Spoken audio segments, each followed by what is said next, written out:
চুল দাড়ি পেকে গেলে কলব বা কালো করলে ওযু হয় কিনা? চুল দাড়ি যদি সাদা হয়ে যায় পেকে, নবী সাল্লাল্লাহু আলাইহি ওয়াসাল্লাম নির্দেশ করেছেন গায়্যিরু হাদা শাইয়্যিব, তোমাদের চুল দাড়ি সাদা হয়ে গেলে সেগুলোকে তোমরা পরিবর্তন করো, সাদা রাখিও না। কিন্তু সেটা করতে গিয়ে ওয়াজান্নাবু সাওয়াদ, তোমরা কালো কালার আবার করবা না, কালো কলব দিবা না। তাহলে কি করবা?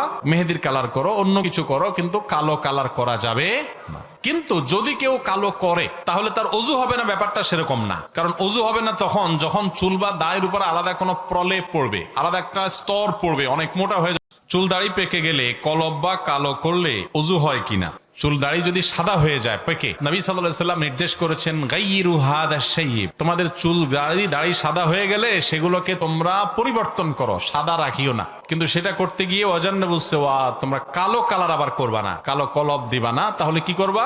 মেহেদির কালার করো, অন্য কিছু করো, কিন্তু কালো কালার করা যাবে না। কিন্তু যদি কেউ কালো করে